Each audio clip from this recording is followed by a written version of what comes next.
It is Christmas Eve. The melody of a Christmas carol fills the still night in a village in Europe.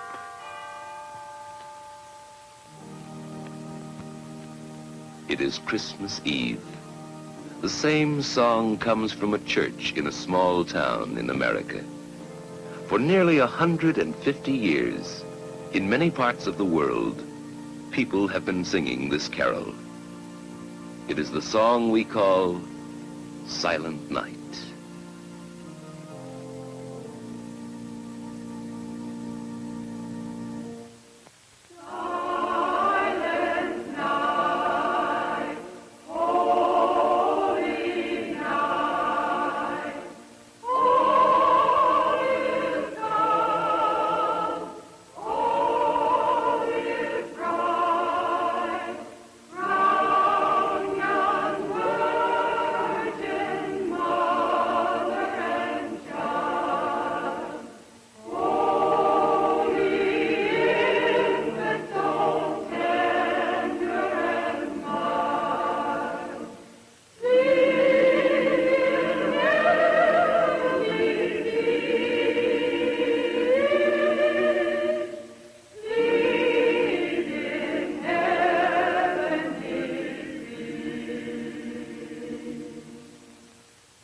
Who wrote this beloved song? Where did it come from? For the answer, we must go to Europe.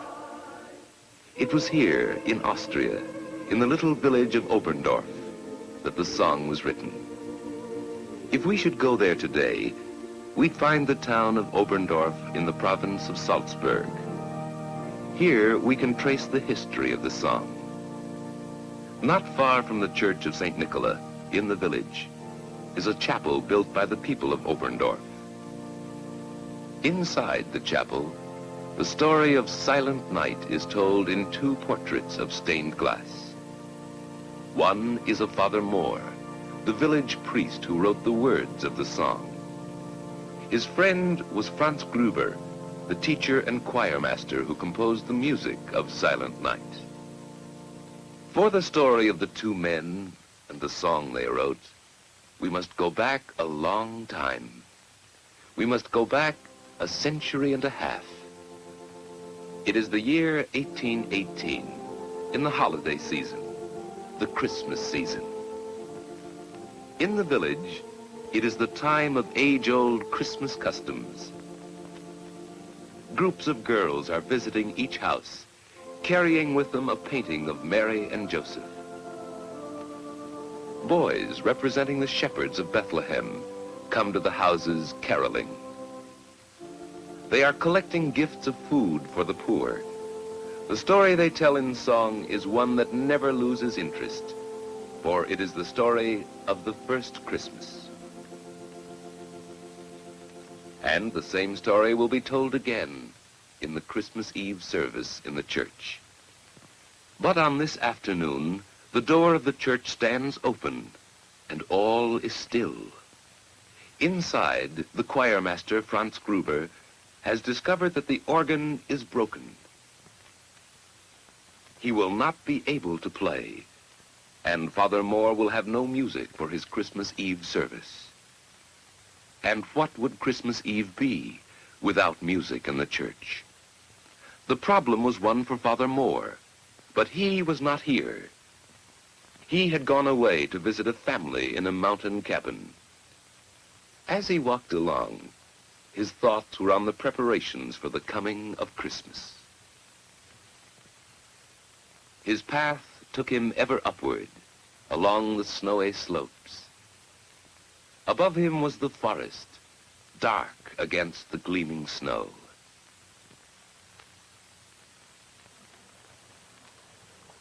From below came the faint and musical sounds of a mountain stream. And all about him was the quiet beauty of God's world. It was evening when he reached the house.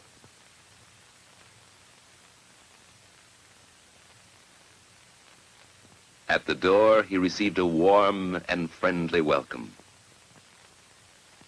And there before him lay a baby with his mother. Perhaps as he watched, Father Mohr may have thought of another child, the Christ child, lying in the manger.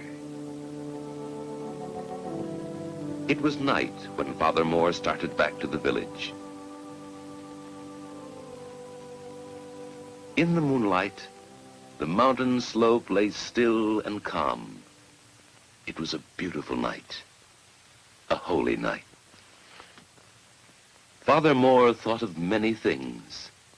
The child he had seen, the beauty of the night, the Christmas soon to come. And so it was, as some say, that on his return to the village, Father Mohr wrote a poem. The words seemed to come quickly and easily. Stille Nacht, heilige Nacht, silent night, holy night. Even as he wrote, the priest wondered whether the poem could be set to music. Father Mohr decided to take it to Franz Gruber. The two friends, priest and schoolteacher, talked it over together. The schoolteacher began to read. Silent night, holy night. Why, this was a poem that was meant for Christmas. Father Mohr wondered, could the words be set to music? Of course, Franz Gruber would compose a melody. Perhaps they would have some music for their Christmas Eve service after all. The words themselves seemed to suggest the melody, a simple melody, one that Franz Gruber first played on his guitar.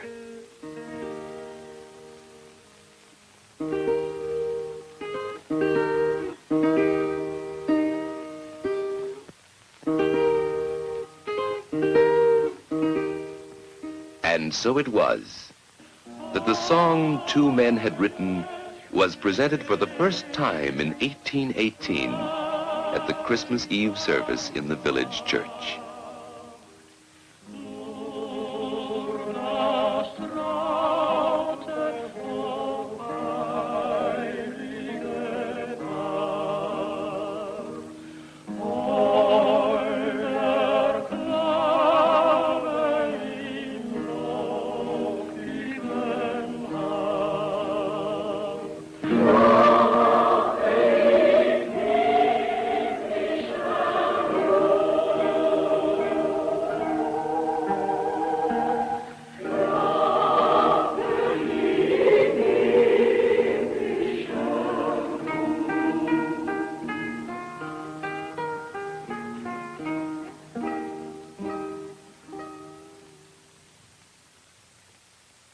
Christmas was over, and in the days that followed, no one outside the village knew about the song.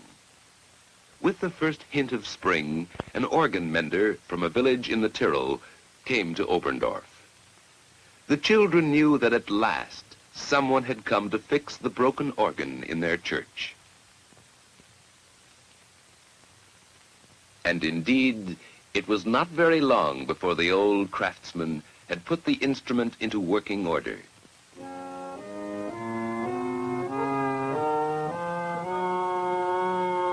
Now, he said to the choir master, you try it. And so Franz Gruber sat down and began to play the Christmas song he had written some weeks before.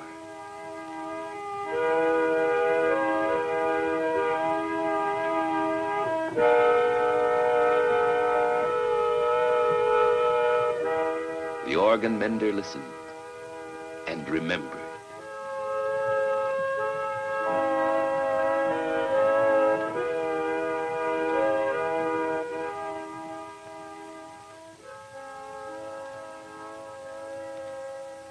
All the way back to his own village, the organ mender thought of the lovely words and simple melody.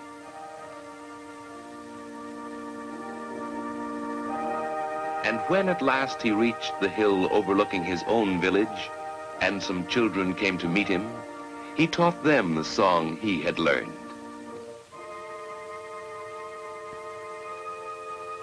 Down the hill ran the children, and with them went the song, Silent Night. For some years, the song was known only in such villages, tucked away in the snug valleys of the Alps.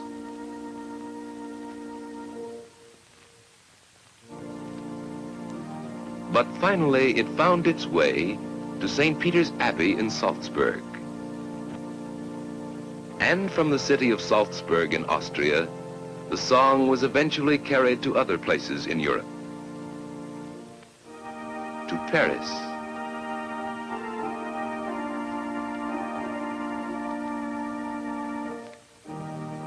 to London,